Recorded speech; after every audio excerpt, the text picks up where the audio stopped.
typically put 4 to 5 pounds of meat in his food, and today I've got 3 pounds of ground chicken and 1 pound of organs. This is a mixture of, I believe, beef, kidney, liver, and heart. I grind all this up myself. I check the grocery stores, not Walmart. I don't like their meat at all. Specifically our local grocery store for marked down meats, chicken, pork, beef. And so, you know, because it can get expensive buying this meat, but honestly, what I cook for him is less expensive than what we had been buying for him from Tractor Supply and Walmart.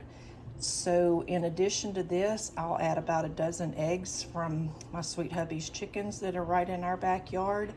And when this is thawed out later today, I'll bring you back and show you the process and everything else that I put in there for him.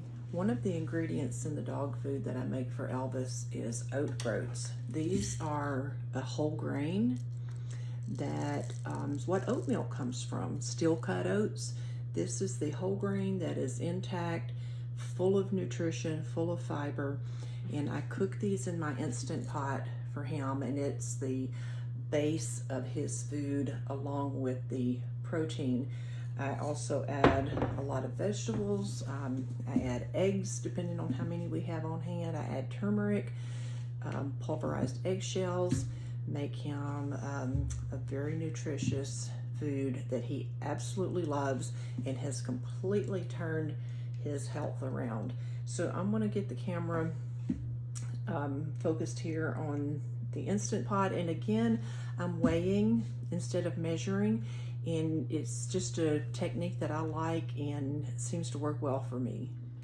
I've got my Instant Pot insert on my scale. I've got it set to grams, and I cook about 4 cups of oat groats, and I've done this enough that I've made note that that's 820 grams. Hopefully I've got enough in here. If not, I'm gonna have to go get some more out of the closet. So about 820 grams, of 823. And then I'm going to zero this out and change the unit of weight to ounces, because for the water, I actually weigh it in ounces. I'm just gonna get my hose out of my faucet here and start filling it up. I'm going to put 92 ounces of water.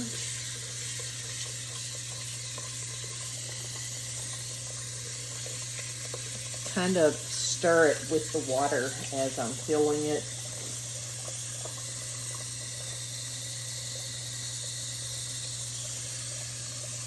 We're looking for 92 ounces, getting close there.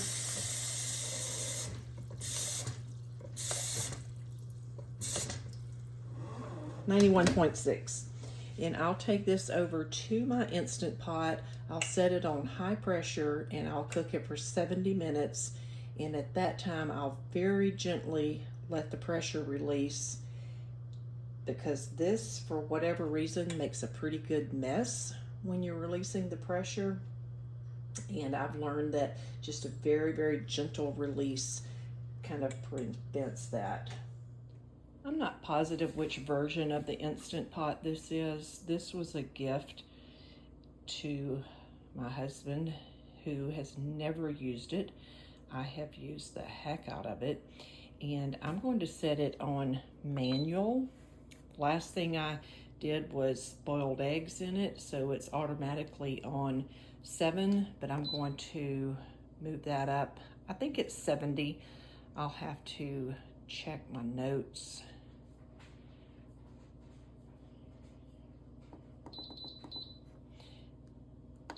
And it will automatically start on its own. Have to make sure the pressure is turned to ceiling, and it will get warm, and once it comes up to pressure, the timer will start and it'll let me know when it's completed. Okay, my timer's gone off and it's time to let the steam off, and I've just barely turned this knob so the steam just comes out very slowly. Otherwise, with this pot of grains, it comes out too fast and it makes a huge mess. So we're just going to let that vent very slowly until there's no pressure and that pressure gauge drops. Part of what I put in Elvis's food is a lot of good vegetables. Sweet peas, carrots, green beans, chopped spinach. These frozen vegetables make the job easy. This big Instant Pot, it's an 8-quart that I found at the thrift store for $8, makes the job easy. And I also will be stirring in some frozen blueberries at the end once all of these vegetables are done. I've already got the oat groats ready over in that Instant Pot. I'll be dumping those out in this huge bowl. I'll be browning the meat. I've got 5 pounds of meat ready to go for him. So we've only got a dozen eggs, and tomorrow I'm making breakfast sandwiches for the sweet hubby, and I need all 12 of those, at least 12 of them. So 5 pounds of meat it is for sweet Elvis. I'm going to get all this going in the Instant Pot, and I'll be back to show you everything once I've got the meat browned and all ready to put together. With the blueberries, I just dump some in here. And these are really good. I usually eat a couple of them. They're frozen. I dump them in this huge bowl. They're defrosting while the rest of this stuff cooks. I'm going to set them out of the way.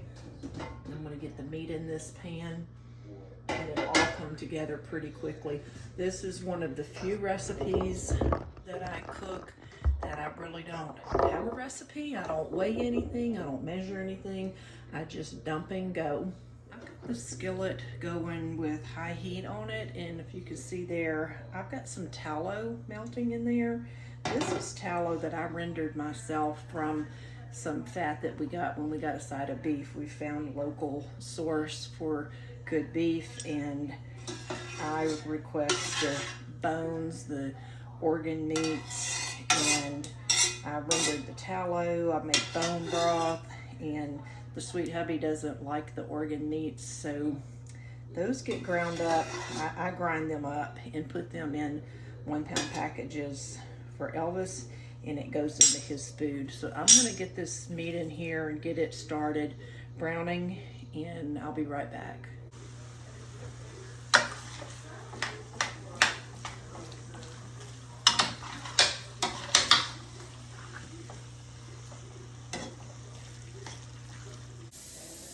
The oat groats are done. I'm going to be taking them out of this Instant Pot and putting them into the super huge bowl that I've got. Oh, they're still hot. They've been sitting here for a while I cook that meat and the vegetables. He loves this stuff. Anytime I have leftover bread that's gone stale or pasta that we haven't eaten, I crumble it up and add it to Elvis's food. It's good for him. It's got a lot of nutrients in it. He can eat everything that's in this bread, and it adds a little bit more bulk to the food that I'm giving him. Well, I'm at the final stage of the cooking part of making Elvis's food. I'm waiting for the vegetables to finish venting off the pressure. I've got all of my jars ready to go.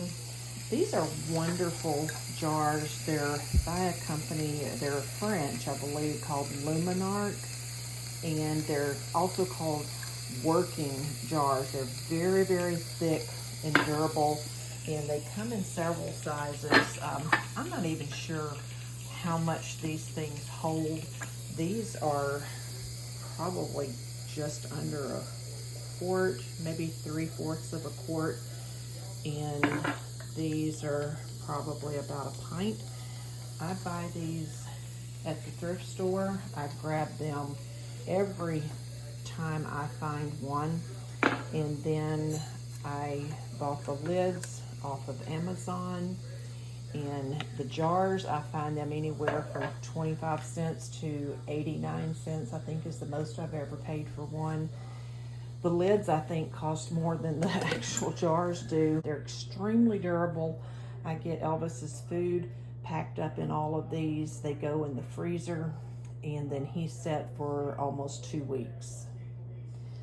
That Instant Pot of vegetables has stopped venting, and I'm going to open it and let it cool just a little bit. Let's go look at it and see if that pressure valve has dropped.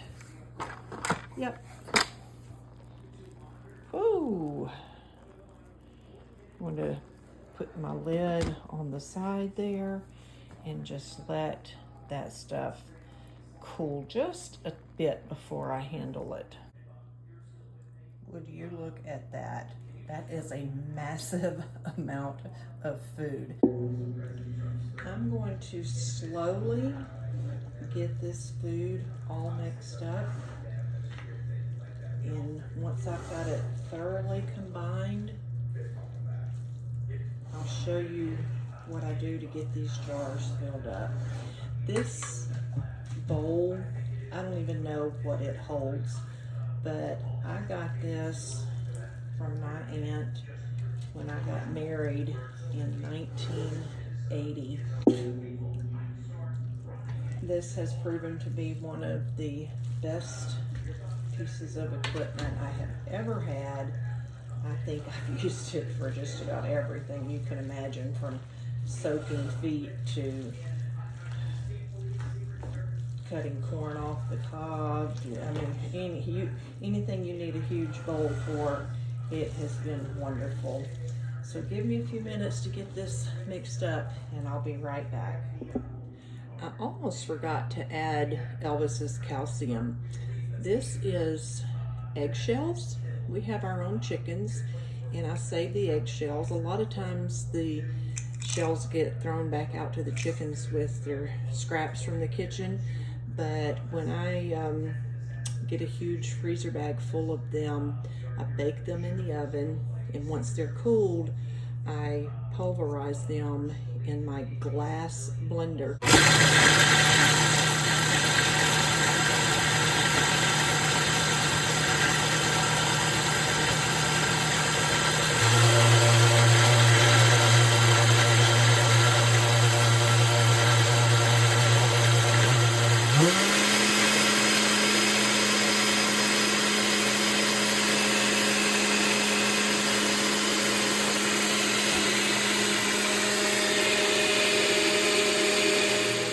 It needs to be glass, otherwise the eggshells will cause microplastics to scrape off of the inside of the blender like a Ninja or something like that.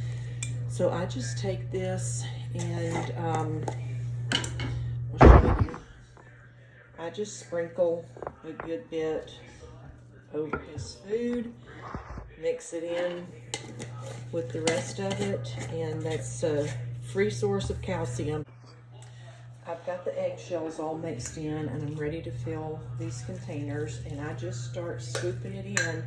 I leave a little bit of space at the top of the jar, because even though this isn't completely packed, it's possibly going to expand a little bit. And so I fill these up, put them in the freezer, leave a few out for the next few days, and he's set for a few weeks.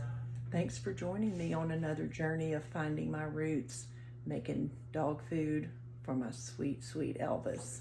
See you next time.